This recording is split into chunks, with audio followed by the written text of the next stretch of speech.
What's going on, guys? Welcome back. We have Season 6 in the balance patch that came with it, and it was kind of lackluster. However, today we are going to do the side-by-side comparison of all the hero changes that we did get. And I will say, when you do compare two of Season 5.5 to 6, they're a bit bigger than I thought, especially on a couple of heroes.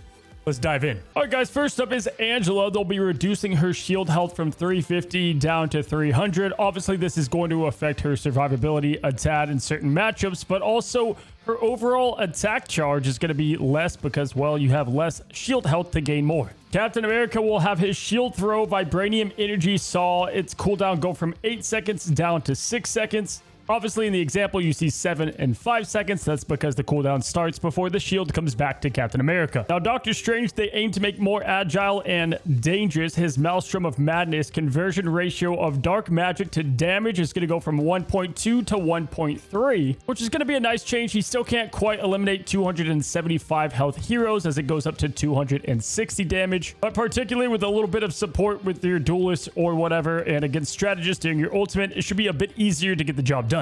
Now, a big one is the Cloak of Levitation. What exactly did it mean that during recast you can interrupt the ability? Well, you can see here it's a lot easier to obviously preserve his current movement speed and set up Agamotto's, or some quick escapes, or some AoE pops with some extra dark magic. Overall, this feels much smoother. If you main Doctor Strange, you're going to have to get your hands on this yourself. Now, with Emma Frost, the White Queen is going to gain extra energy with her primary. On heroes, it'll be going from 10 per second up to 12 per second, which you can see in the example is a pretty good boost. It'll be going from 69. Nice. Overall charge to 84. And again, you can see this with her crystal going from 47 up to 57. And then finally, it will be going up on shields from 5 per second to 6 per second. Now, the Hulk got a slew of changes that I think we really have to see in gameplay, but it definitely feels way better when you're playing the Incredible Hulk. First of all, they'll be reducing the Hero Hulk Incredible Elite minimum charge from 0.5 seconds to 0.4, which you have to be perfect with this anyway, so not a massive difference, but definitely will help with more bunny hops and going all over the map. But his maximum charge time is a significant decrease, 2 seconds down to 1.7 seconds, making the Hulk that much more mobile. Now, in addition to this, they've also reduced his Gamma Burst cooldown from 8 seconds all the way down to 6 seconds, which is actually a massive decrease. It feels like you can get the clap off way more often, and the damage is going to go up from 70 to 75. Keep in mind, when you pair this with the shield cooldown, it just makes the whole kit flow much better. And then lastly, I didn't have anyone to do the example with, but obviously easy to understand, Monster Hulk is now immune to launch and knockback effects. Now, the King of Wakanda is going to get a nice little buff here. They're going to be increasing his spear toss damage from 45 up to 50, which in his Wombo combo is going to help a lot more on strategists. But in addition, adding much more to his survivability, during his Bass Descent, his ultimate ability, he gains a 50% damage reduction. Now, obviously, these bots do a small amount of damage, but you can see the side-by-side 250 health was the previous, now only 263 health. He still has a million counters, but we should see a bit more of the dedicated Black Panther mains return. All right, now we move on to Blade, which is a little bit of a tough one to break down. I think a lot of people are seeing this as an overall nerf.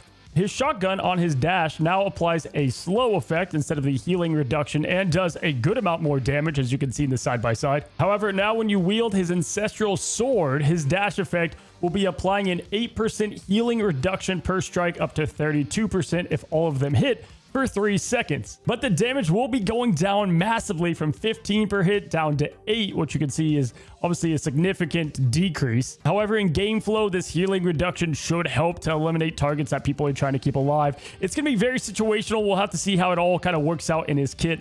It feels like they keep going between like more shotgun, more dedicated blade.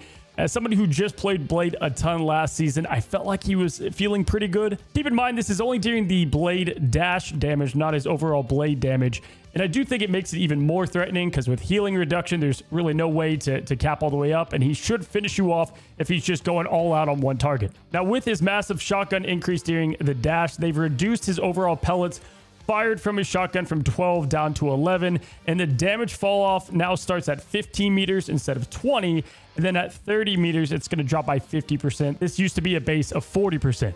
Daredevil, he finally does get a nerf. They'll be reducing his Devil Chain high damage range from 80 down to 75, which is obviously going to affect a lot of the way that he flows and works with his damage output and even his survivability. And they also reduced his Devil's Throw single projectile damage from 32.5 down to 30, so a total from 65 to 60 on a single target. Lastly, they'll be reducing his fury gain from Devil's Latch when grappling a surface from 2 down to 1. Still think Daredevil is going to be all over the place. Now, interesting enough, Human Torch lost his 5% damage boost from his ever-burning bond that it did say was in there. However, after testing, it doesn't look like any of that damage has gone anywhere. So I don't know if that was a bug, that was where the 5% came from, or if it was from his thing team up. Either way, he's still doing the same damage. Now, Iron Fist is going to get a lot more damage. I believe the patch note said only his 4th strike goes from 30 to 35, but it looks like every strike will be getting 5 more damage in the first 4 hits. You can see a pretty big difference in this side-by-side example. And in addition to his offense, his defense will be getting boosted up because his dragon defense maximum duration will be going from 1 second up to 1.2 seconds. Now, Namor gets a boost up to all of his aqua demons. The single charge cooldown of each one restoring will go from 12 seconds down to 10 seconds, meaning in simple terms, he can throw much more throughout the battle. In 1 minute, he can throw 6 compared to 5, or I guess even 10 up to 12. On top of that, they've also increased the health of the monstros from 100 up to 125.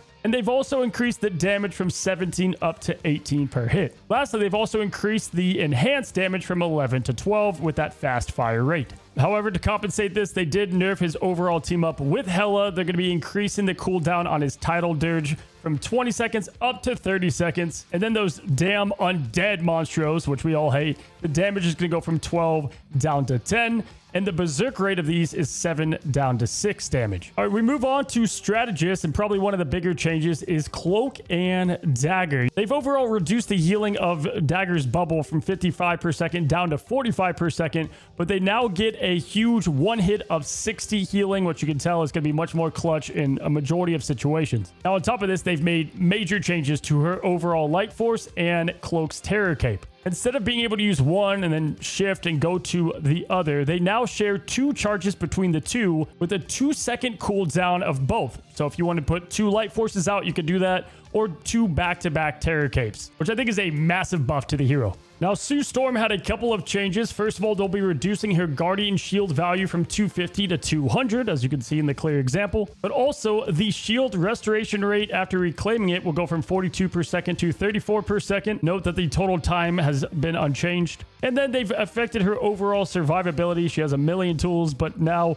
they're going to be reducing the Guardian Shield healing to Invisible Woman from 50 per second half all the way down to 25 per second. Now with Gambit, they've reduced his big easy impact healing amount per explosion from 25 to 15, total from 75 to 45. You can see the side-by-side is a pretty big boost, although it still gains that massive amount of mobility that he can cover in a short time frame. In addition to this, his ult's healing is going to go from 75 per second down to 55 per second, making it, I guess, a little bit easier to kill the targets that are chasing you down with the souped up damage. And then what I think is probably the biggest nerf to him is his bridge boost balance on a single target is now going to be set to a maximum of 2, bouncing back and forth way less, and overall going to have less healing, less ult charge, all that good stuff. Then we finish on Rocket, which they've reduced his movement speed during wild crawl from 10 meters per second down to 8 meters per second, which doesn't seem like too much, but in the side-by-side example, you can see somewhat of a difference. So there you guys go. That is all the changes. Let me know down below which ones you think are going to have the largest impact, and more importantly, what's been missed? What did the devs not put in this patch that should have been here? Always love reading the comments. Have a good one, guys. Have a great one. Subscribe if you haven't already. Okay, bye-bye.